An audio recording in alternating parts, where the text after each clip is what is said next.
So when I think about Southeast Asia future, honestly, I don't see any bright futures. Even those people in the region want to live a better life, want to live in a better future.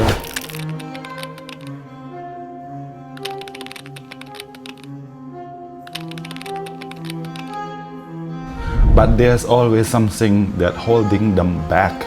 And you probably guessed it right. That something is China. So what do I mean by that? Actually, China never stood on any specific countries. Just look at Myanmar and North Korea. You'll understand the pattern. Everything that China do is simply for their own benefits. And right now, I don't know which direction Southeast Asia is heading. And you guys probably don't know the same. Because everything still feels uncertain. Vietnam and Laos will likely to continue as a communist states. And when I really think about it, it makes me feel really hopeless. Hopeless to imagine that there is light at the end of the tunnel. Because the dark shadow of China always looms over the region. This means as long as China continue to hold influence, it will never release any Southeast Asian country to feel or to experience the real freedom. China's long-term goal is clear, guys. It wants to dominate economies in every single country in the ASEAN region. And it doesn't care who lives or dies as long as China wins. Now, let's take a look about how Asian countries align with the world's superpowers. Everyone knows that the 10 Asian countries have different leaning. Example like Brunei, Cambodia, Laos and Myanmar lean strongly toward China, mostly through loan, investment, and political support. Philippines is clearly aligned with United States, especially on military and cooperation. Vietnam, on the other hand, strategically closer to the US as a counterbalance to China. Thailand is historically a US ally. If we look back during the World War II, when Japanese is winning, Thailand back then joined ally with the Japanese.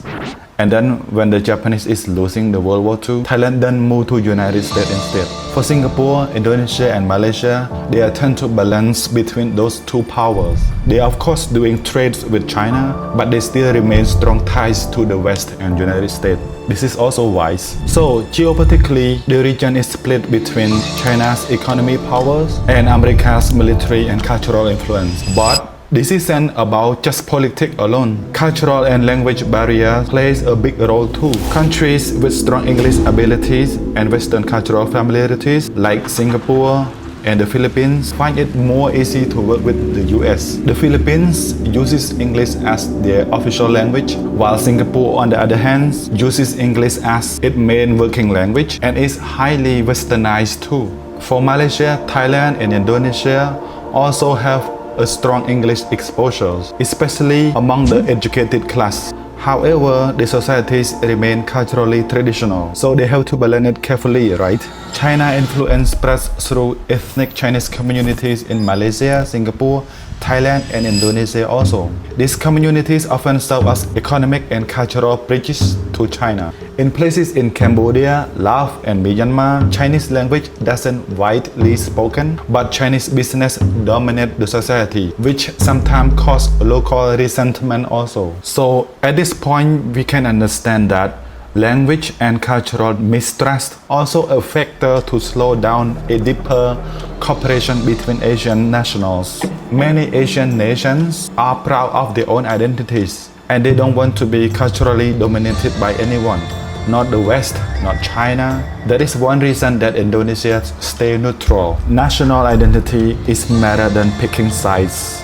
But I will tell you the important part that many of us always overlook is that the Asian countries is not only have the problem with the superpowers allies, they still have issue with each other too. For example, Thailand and Cambodia still have a sensitive border dispute around Previha Temple. Moreover, Thailand and Myanmar faces ongoing border security tensions and refugee issues. For Vietnam and Cambodia, they have a complicated history with lingering mistrust and some small border disagreement. Malaysia and Indonesia have had disputes over maritime borders, cultural heritage claims, and treatment of migration workers. The Philippines Philippines and Malaysia still have the Sabah territorial claim lingering in the background. If we look at the South China Sea, countries like Vietnam, the Philippines, and Malaysia, and Brunei all still have overlapping maritime claims, sometimes creating friction amongst themselves even before China gets involved.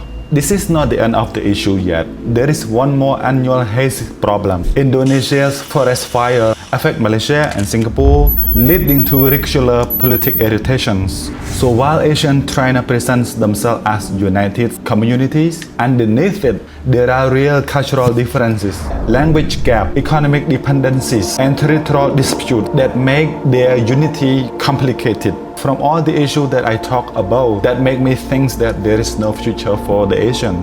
And this is the reasons that I don't believe that ASEAN will be strong like the European Union, the European communities. And when you combine all of that, China shadow, US competitions, cultural divides, language barriers, and unresolved tensions, it is not that hard to see why the future of Southeast Asia remains uncertain. Honestly, from whatever I speak about, I hope I was wrong. I hope that there are an actual bright future for the entire 10 countries. Because we have lived in poverty for so long and we have always fought against each other. I wish the ASEAN will experience peace, freedom, and growth with real unity. If you like the video, please subscribe.